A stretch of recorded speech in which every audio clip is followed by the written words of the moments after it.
I just finished my first ever race, but 5 months ago, I could run for a total of 45 seconds before I needed to stop. And for my entire life, I have hated running, like genuinely hated it. I made fun of people who ran for fun, and I could not understand why anyone would voluntarily do that to themselves. But now I run 4 times a week. I identify as a runner, which is something I never thought that I would say. I didn't just magically wake up one day and became a runner. I had a whole system that I used to turn something I absolutely sucked at into a habit that I actually enjoy. Because I've learned that anything can become a habit. Even things that you think you'll never be good at, things that you've convinced yourself you're just not that kind of person. All you need is the right system, and I'm about to give it to you. So first, let me take you back to how all of this started. For years, I struggled with finding a consistent workout routine. I couldn't make it to gym classes on time. I'd sign up for something and then go twice and then never do it again. And with running a business and working full time, I just couldn't find something that fit into my life consistently. But I kept seeing friends go from couch potato to runner. People who didn't love exercise were suddenly running 10Ks, and I thought, okay, let me try this and give it a chance. So I went for a run, and as I said, I made it a total of 45 seconds before I was gasping for air. But something about it made me want to try again, even while thinking there's no way I can ever do this without taking a walking break every minute, and I'm just not built for running. Now, what changed? Because it wasn't motivation, it wasn't discipline, and again, it wasn't some magical shift where I suddenly became a different person. It was a system that kept me going. And that's what I want to teach you in this video. The first thing that you need to understand is that motivation is not going to get you there. I know that we're told that if we just want something badly enough, we'll do it, but that's just not how habits work. Motivation is fleeting, and some days you might wake up feeling pumped, and most days you will wake up not feeling pumped. So if you're relying on motivation to show up, you will fail. Years ago, I read Atomic Habits, and one of the principles that always stuck with me is that motivation and discipline are overrated. What actually builds a habit is making them so easy and so automatic that you do them even when you don't feel like it. So if you're trying to build a new habit and you're waiting to feel motivated, stop doing that. You need a system that works even when motivation is at 0. And the first rule of building the system is make it easy. And I mean ridiculously easy. Most people fail at building habits because they set the bar way too high. They decide to start running, they go out and they try to run as far as they can on day 1. If I had done that, I would not have tried a second time. Or they decide that they want to work out more consistently and they start with trying 1.5-hour sessions 4 times a week. And then they burn out in a week and they quit. So what actually works is lowering the bar. And the science behind this is pretty simple. Your brain resists anything that feels hard or uncomfortable. But if you make this habit so small and so easy that it feels almost laughable, your brain doesn't resist it. So when I started running, I didn't try to run as far as I could.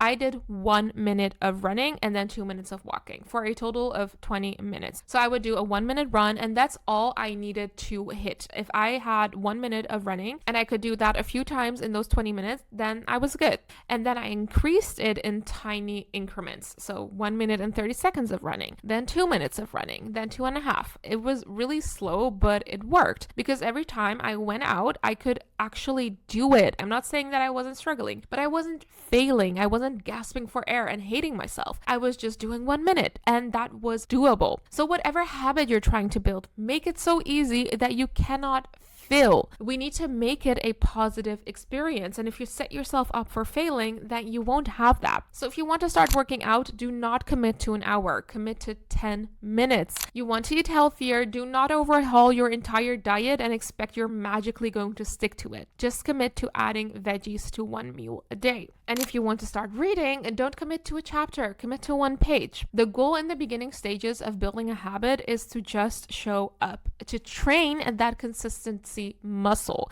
And once you show up consistently, you can increase the difficulty later. But if you cannot show up, then nothing else matters. All right, so the second rule is that the habit needs to be enjoyable. And I know what you're thinking, but what if I genuinely hate doing the habit I'm trying to build? Here's the thing. If you genuinely hate something and there's no way to make it even slightly enjoyable, then don't do it. Find a different way to get the same result, because you don't have to run to be fit. You can swim, you can bike, you can lift lift weights, you can dance. But if you do want to build a specific habit and you're struggling to enjoy it, then you need to find a way to pair it with something fun. So for me, I'm a huge book nerd. I love novels, I love fantasy, I love romance, and I love getting hooked on a good story. So I started only listening to audiobooks while running. And not just any audiobooks, it needed to be really good audiobooks, the ones that kept me hooked, not something that I wanted to put aside. And suddenly running wasn't just this thing that I had to do, it was the time that I got to listen to my favorite books. It made it fun enough that I actually wanted to go. I am 100% sure that I would have given up in month 2 if it weren't for audiobooks. Audiobooks are what saved my running journey because it would have been too boring for me. I'm going to be honest about that. So think about what you could pair your habit with to make it more enjoyable. If you're trying to work out, maybe only watch your favorite show while you're on the treadmill. If you're trying to cook more, you can do the same thing and set up a little stand for your phone or tablet. If you're trying to read more, go to a coffee shop or somewhere cozy where,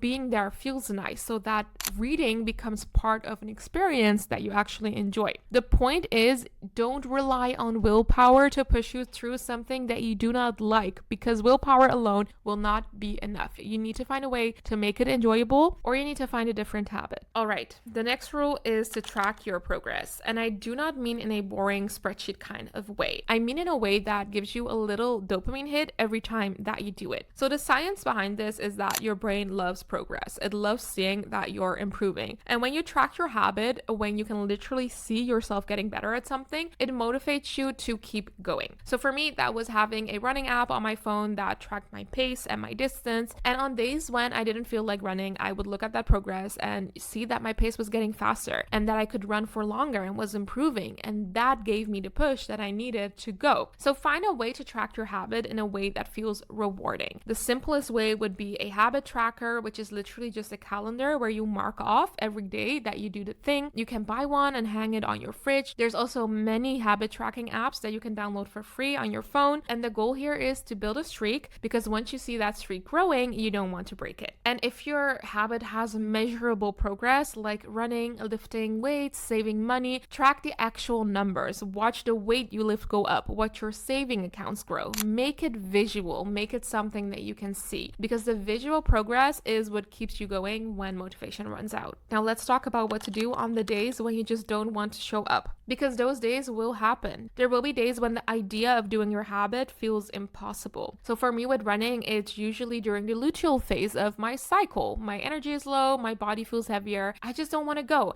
And this is where most people either force themselves through it and burn out, or they skip it and they feel guilty. You shouldn't be doing either of those things, and there is an alternative way that works better. Decide on a substitute that you're allowed to swap for. So before you even get to those low energy days, figure out what your easier version is of the habit that you're trying to build. For example, if your habit is going to the gym, then maybe your substitute is going for a 5,000 step walk instead, or a 20-minute walk or anything like that. You're still showing up, just in a lower intensity. So for me with running, my substitute is just doing a slow 15-minute jog and allowing myself more walking breaks. If you're trying to write, maybe your substitute is writing 3 things that you're grateful for instead of 500 words. The point is that you're not skipping, you're just doing a lighter version, and that keeps the habit alive, because the hardest part, again, of building a habit is not breaking the chain. And the same thing counts for when you can't do your habit because of other reasons. If you're short on time, for example, instead of skipping altogether, I will still go, even if it's for 15 minutes. Do not strive for perfection here, because perfection is the biggest habit killer. On days when you don't feel like it, just do the bare minimum, but do something. And that's how you stay consistent, even when motivation